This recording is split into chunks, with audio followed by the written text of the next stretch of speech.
Have a good evening. Hey, Think here and welcome to FreeCan. Let's go right into the performance before we break it down. So it's any card at any position and the player can shuffle the card completely. And now they choose a card. So let's say the card is this one. They remember the card, we place it down. We can shuffle if we want. And then I ask them a number between 1 and 52. So let's say they say 20.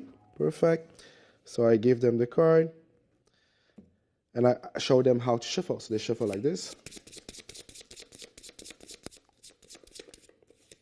Okay, and then I give them this pile to shuffle, and I shuffle this one, and then I ask them to cut in the end. It's very important. So they cut in the end, and then when they finish shuffling, they place it back, and now you're good to go. So the number was 20, so we're going to count 20. 1, 2, 3, 4, 5, 6, 7, 8, 9, 10. 1, 2, 3, 4, 5, 6, 7, 8, 9, and 10, 20, and then you have the selections. All right?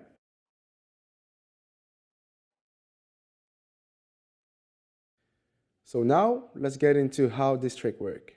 So first step, the selection. So they choose a card, and what I'm doing is that the way I crimp the card is that the moment I show them the card, which is sticking out just from that position, I'm actually going to crimp the card with my thumb there, but they can't see it. It's covered. So from that position, just crimp it. Okay? Doesn't have to be like a huge crimp, just a little bit. Okay? I'm going to exaggerate so you can see what's happening. Okay? So now the selection goes in the pile, and you can give it to shuffle because you know where the card is. Okay? So they shuffle the card. And I usually trying to have the selection somewhere around the bottom, so then I can cut here. Because what's happening now is that I'm going to ask them a number between 1 and 52, and I'm going to estimate more or less the number. So let's say this, if they say 20, I'm going to estimate more or less 20 coin. This is more or less 20 coin. Okay, I'm going to keep that for myself, and I'm going to give them this pile, because now I have to make sure that it is 20. So they shuffle this pile while I'm shuffling this one, and what I'm doing is that I'm peeling the card one by one and counting them. So 1, 2, 3, 4, 5, 6, 7, 8, 9, 10. 1, 2, 3, 4, 5, 6, 7, 8, 9, 10, and 1. So I have 21. It means that I have to take out 2 cards after I take back everything. So because you need 19, so the selection is at 20. Okay. So now I switch the pile. And what I'm doing after I switch up is I ask them to cut. So I ask them, don't forget to cut after shuffling. And I'm actually going to the key card, so the selection which has the crimp in there. And I'm cutting it on top. Okay.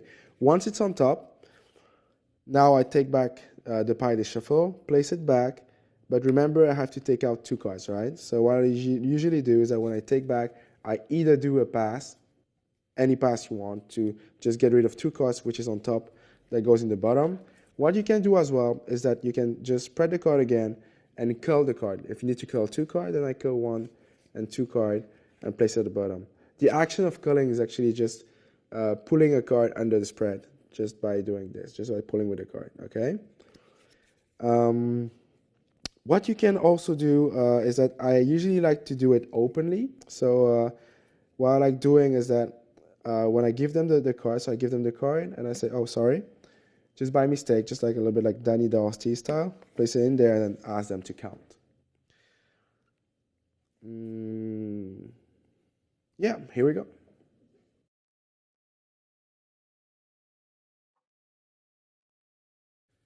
So as you saw earlier, I had too many cards, so I had to pass. So this is like the worst case. What I'm usually doing is that I'm trying to actually cut less than the number they say. So let's do that again. Let's say the card is, as the face of cards is 10 of clubs here. It's a selection, and it's somewhere around the bottom, okay? So I ask them a number. Let's say they say 20. So I'm going to try to cut more or less 18, but not like more than 20, okay? So if I'm doing this, I have less than 20 now, okay?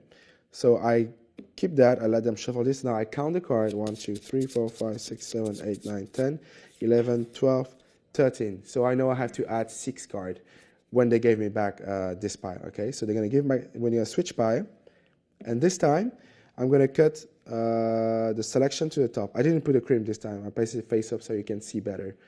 But the idea is this one. I'm going to place a card on top and then add 6 cards. 1, 2, 3, 4, 5, 6. And what's great now is that by demonstrating what they should do and then the cut and everything, in the end, when they place back the pile, now you're done. Like it's one of the best outcome. They place back and you're done. You just have to count 1, 2, 3, 4, 5, 6, 7, 8, 9, 10. 1, 2, 3, 4, 5, 6, 7, 8, 9, 10, 20. Then you got the selection. That easy. Most of the time, the more you practice this thing, and the more it will become easier. And most of the time, you're gonna hit the number. Like when they say 20, you're gonna cut 20, or you're gonna cut 19 or 18, and you just have to move 2 cards or 1 card. And so most of the time, no card at all. Just like as you saw in the performance. Yeah.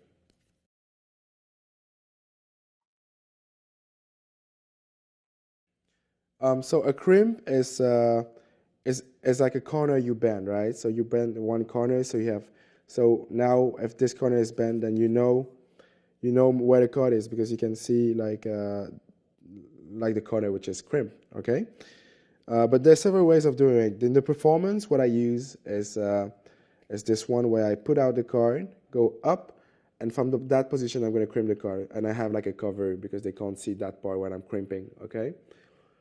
There's other ways of crimping. Another way which I like using is like pushing it diagonally, just like a diagonal palm shift. So instead of pushing it straight, I'm going to push it on the side and then come down. So this is diagonal palm shift, okay? But for the crimp, you just stop here, and then with the pinky, you're going to crimp this part. But remember that when you crimp that way, the crimp is at another position, right? So just remember that, like the crimp is either on your left or on your right. Just remember where it is, because otherwise you won't be able to see it and locate the card. And a last way of doing the crimp is pushing the card in a fan.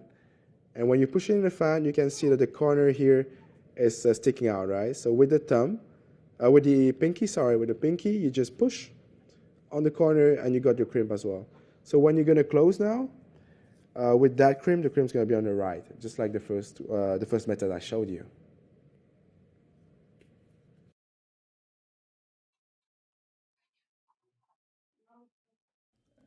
Okay, for the pass, what I like doing is it's a classic pass. So you either do like classic pass, which is just pulling the card with from the top in that position, and then passing it. But I also like doing the pass by dribbling the card. So you just pass the card and then dribble the card at the same time. So it's like a pass in action, or just looking at the card. You can also do that. This one is like one of the easiest pass. So what you do is that you pull the card on top here, and at the same time you lift up this pile and you watch it there, and then you repeat the movement, but you don't pass anymore.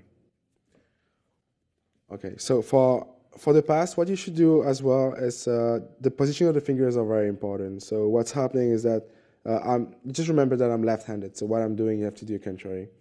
But like my right hand is going to have the pinky under the number of cards you need to pass, and then the other hand comes on top, and it's more or less in the middle of the short side. Okay, and what's happening is that the thumb is going to act like a pivot point and make the card goes up.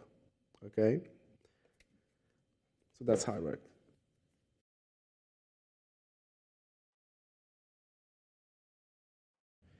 I want to give you some more details on the estimating part, because it's not easy if you're not familiar with the concept. But like estimating is just like knowing how many cards you cut, more or less. So what I'm doing for that is when you do a faro, for example, you always split the card in half, right? So you know that this is more or less half of the card, okay? And you know that this is half of the other pie of the half pie, which is 13, and you know that on the bottom it's the same thing, okay? So that's how I practice my estimation. So you have like 13, so you know this is more or less between 10 and 13 card. And then if you add this pie, you know it's 26, like the middle, so more or less 26, so between 26 and 28. And then you got this, which is 39, so you know it's more or less 40, okay? And then you got 52. So that's how I estimate. So let's say they say 35. So if they say 35, I'm trying to remember more or less how 40 card is, like 39, and then taking a little bit less. So 30 card would be this, I think, more or less. I'm going to count them so you can see. 1, 2, 3, 4, 5, 6, 7, 8, 9, 10. 1, 2, 3, 4, 5, 6, 7, 8, 9, 10. 1, 2, 3, 4, 5, 6, 7, 8, 9, 10, and 1. 31. So I was very close. So the more you do it and the more you get used to it. But even if you're doing like a big mistake, like let's say they say 20 and you take 30, it's not like a big problem. You just have to pass 10 card at the bottom after that. Yeah, and let's say if I'm cutting, let's do that again. If they say I don't know 18 and I'm cutting less. Okay, so 1, 2, 3, 4, 5, 6, 7, 8, 9. And I have to add 8 cards, so it makes 17, and then the section that's 18. So I just have to, it's not a problem either, because, so you switch the pile, you place the crimp back on top, and then you add 7 cards, just saying that, yeah, shuffle the card, 1, 2, 3, 4, 5, 6, 7, in your mind, you count, of course. And then now you're good to go, and just I ask them to cut, and what I usually do at that point as well, when I ask them to cut, is that I'm doing a fake cut. So it could be any fake cut, you know, could be a double undercut. What I like doing is this thing, you just fake taking the bottom pie, but you're taking the top pie and you place it back on top. So many ways to go, okay?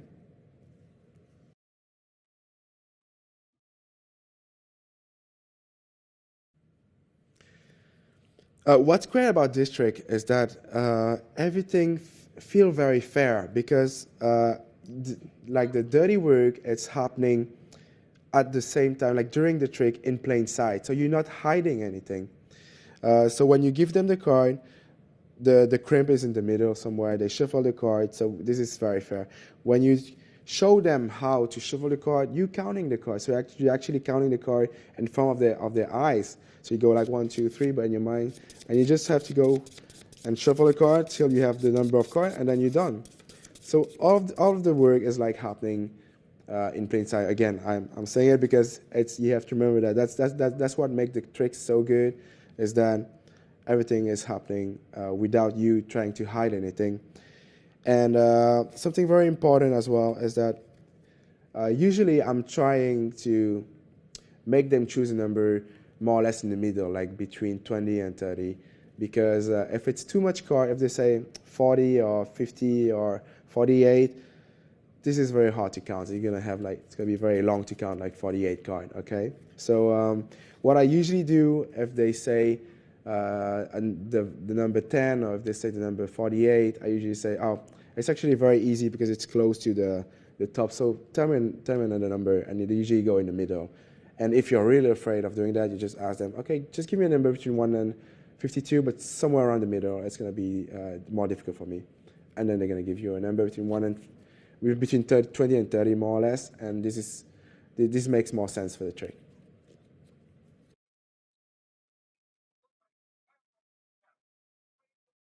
So now that you got everything about the trick, let me repeat again what's really happening, so we can conclude this trick. So what's happening is that they choose a card. I do that again. You can use at this point any crimp you want. I use the first one I showed you, which is going up. Crimp the card behind with the thumb, and then close the spread. And then you can let go of the card. That's what makes it so fair. Now they cut. Now you ask them a number between 1 and 52. So let's say they say 25 this time. 25 is very easy because it's somewhere around the middle, right? So you just have to cut more or less 26, just like when you're doing a pharaoh. So 26, right? So I'm going to cut more or less the middle. I'm going to keep that pile and actually give them this. So they shuffle this one. So the spectator shuffle this. And you actually show them. You say, okay, actually shuffle like this. And now what I'm doing is I'm counting. So 1, 2, 3, 4, 5, 6, 7, 8, 9, 10. 1, 2, 3, 4, 5, 6, 7, 8, 9, 10. 1, 2, 3, 4, 5. So see, I cut perfectly. It's 25. So now all I have to do is switch the pile and show them again how to shuffle, and then ask them don't forget to cut. And when I ask them don't forget to cut, I'm locating my crimp, and then I place the selection back on top. And now you don't have anything else to do because this is already 25 card. So they're going to take the pile, place it down, and actually say, okay, I don't want to touch. Now it's done. Remember that when you shuffle, the cards are mixing, so the order change every time. And the amazing thing is that we have a coincidence because you tell me a number which is 25, and then you have a selection. And if your card was at that position, that would be amazing, right? So now it's perfect because you just have to count 25, then you're good to go. But let's say you here was not 25, so the section is still there, okay? Let's say they choose, let's say when you cut, you didn't cut 25, but you cut 28. Now you have to take out 3 cards, okay? So what you can do as well is like when you switch the pile, this is an interesting idea. You can also palm the card if you want, because there is like 28 now, but you need 25. So what you can do is you can also palm the card. How would I palm the card? You can either do a top palm, okay? So you have 3 cards on top, have a break on the bottom, and then what you do is that with the thumb and the second finger, you just pivot the card, and at the same time you come and palm it and change hand, okay? So I do one more time slower. Come back, okay? Palm the card, equalize the card, and then give them, okay? That's something I would do. Or bottom palm would be perfect as well, and you can do like a cup palm. Just go behind, lift. You have a break under, on top of 3 cards on the bottom. You just go behind, come back, and then you give them this pie, and you can't see the card is there. It's in cup palm, okay? So you give them, take back this one, and now what you do is at that point you just add 3 cards there because now there's 25, okay? The last option is that you don't have enough cards. So let's say instead of 25, you're going to have 23